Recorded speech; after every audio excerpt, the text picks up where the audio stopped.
শেষ পর্যন্ত যা হবার তাই হলো। মানবতা বিরোধী অপরাধের মামলায় শেখ হাসিনাকে মৃত্যুদণ্ড দেয়া হলো সাবেক স্বরাষ্ট্রমন্ত্রী আসাদুজ্জামান খান কামালকে। আর রাজসাক্ষী হওয়ায় চৌধুরী আবদুল্লাহ আল মামুন, সাবেক আইজিপি, তিনিও একই অপরাধ করা সত্ত্বেও তাকে দেয়া হয়েছে 5 বছরের কারাদণ্ড। যদিও তার এই দণ্ড নিয়ে ভিকটিম ফ্যামিলি তারা বলছে যে তার দণ্ড অ্যাটলিস্ট যাবজ্জীবন কারাদণ্ড দিতে হবে, এবং অন্যরা বলছেন যে এই 3 অপরাধীর মধ্যে যে 2 জনকে মৃত্যুদণ্ড দেয়া হলো তাদেরকে দেশে এনে এটি কার্যকর করতে হবে। শুধু রায় তারা সন্তুষ্ট না, কার্যকর না হওয়া পর্যন্ত তারা সন্তুষ্ট হবেন না। ইতিহাস কাউকে ক্ষমা করে না, ইতিহাস কাউকে ছেড়ে দেয় না। ইতিহাসের এটাই হচ্ছে নির্মম পরিণতি যে আজকে শেখ হাসিনাকে, যেটা মানুষ কখনো কল্পনাও করেনি যে তাকে কেউ বিচারের সম্মুখীন করতে পারবে, এটা কারোরই কল্পনার বাইরে ছিল, সেটাই বাংলাদেশে ঘটেছে। সুতরাং আজকে বাংলাদেশের ইতিহাসে এটা একটা ঐতিহাসিক দিন বলা যায়, যে দিন মহা ক্ষমতাধর, মহা ফ্যাসিস্ট, মহা স্বৈরাচার শেখ হাসিনাকে মৃত্যুদণ্ডে দণ্ডিত করা হলো। শেখ হাসিনার অপরাধের শেষ নেই।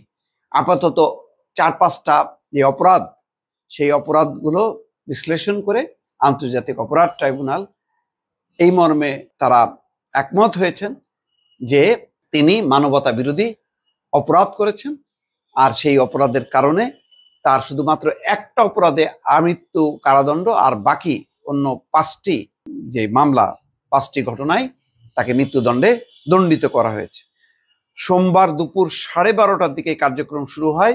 453 পৃষ্ঠার এই রায়ের 6টি অংশ রয়েছে।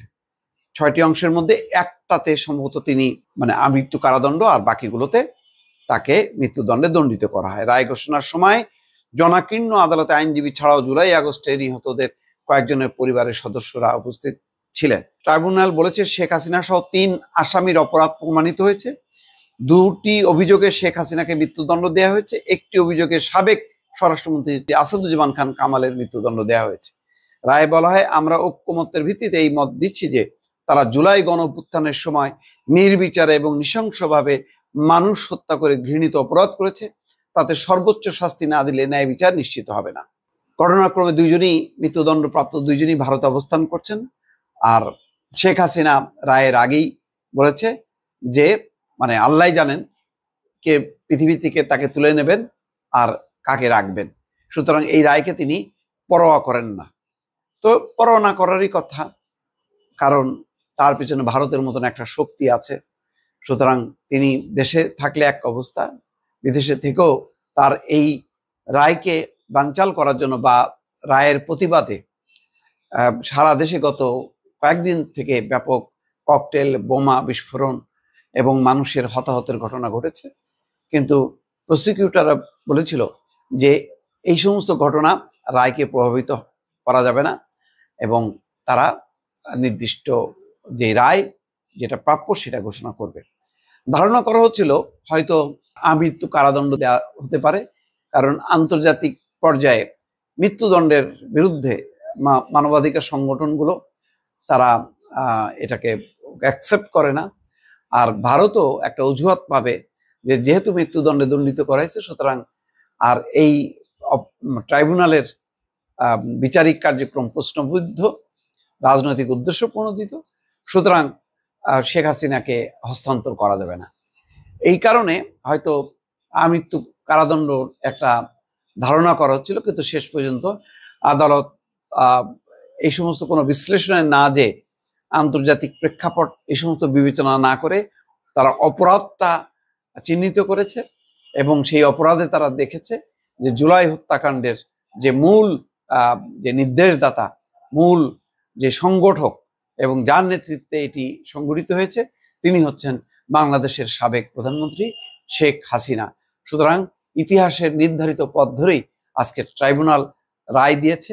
সেই রায়ে শেখ হাসিনার মৃত্যুদণ্ড হলো, আসাদুজ্জামান খান কামালের মৃত্যুদণ্ড হলো, এবং আরো অনেকগুলো মামলা শেখ হাসিনা এবং তার সহযোগীদের বিরুদ্ধে ঝুলছে। সুতরাং আপাতত একটার পর একটা দ্বন্দ্ব চলতে থাকবে এবং হয়তো এই সরকারের আমলে এটাই হয়তো শেষ, মানে প্রথম বিচার, কিন্তু পরবর্তীতে যারা আসবে ক্ষমতায় তারাও এই বিচারিক প্রক্রিয়াটা এগিয়ে নেবে। কিছুক্ষণ আগে দেখলাম সালাউদ্দিন আহমেদ বলেছে এই ন্যায় বিচারে তারা সন্তুষ্ট এবং জামাতের পক্ষ থেকে বলা হয়েছে রায়ে তারা সন্তুষ্ট।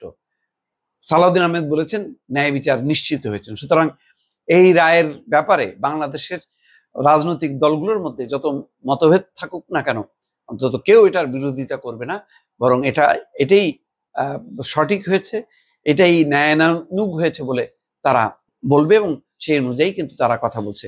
আজকে এই রায় ঘোষণার সময় একটি শুধু অপ্রীতিকর পরিস্থিতি ছিল 32 নম্বরকে ঘিরে, যেখানে স্ক্রিনে দেখা যাচ্ছিল যে একদিকে ট্রাইব্যুনালের কার্যক্রম চলছে, হাইকোর্টের বাইরে স্বজনরা এবং রায় শোনার জন্য অপেক্ষমান জনতা অপেক্ষা করছে, অন্যদিকে একটা অংশ এসে 32 নম্বর এক্সোভেটার বুলডোজার দিয়ে গুড়িয়ে দেওয়ার একটা পরিকল্পনা করেছিল। যদিও সেখানে আইন প্রয়োগকারী সংস্থাকে শক্তি প্রয়োগ করতে হয়েছে এবং তারা সাকসেসফুলি সেটি সরিয়ে দিয়েছে। এই বিক্ষোভকে তারা অ্যালাউ করেনি, কারণ এটা আইনানুগ ছিল না এবং কর্তৃপক্ষের কোনো সিদ্ধান্ত ছিল না যে এরকম একটি কার্যক্রম সংঘটিত হবে। সুতরাং আইনের শাসনের মধ্যেই সরকার চলতে চায় এবং যেভাবে ট্রাইব্যুনালে একটা বিচারিক প্রক্রিয়ার মধ্য দিয়ে সরকার এগিয়েছে, অন্যান্য ক্ষেত্রে বোঝা যাচ্ছে যে কোনো আইন শৃঙ্খলাজনিত মব বা অন্য কোনো কিছু দমন করতে সমস্ত বাহিনী, আইন শৃঙ্খলা রক্ষাকারী সংস্থার সদস্যরা তারা বদ্ধপরিকর এবং সেইভাবেই চলছে। দর্শক ভালো থাকবেন, আল্লাহ হাফেজ।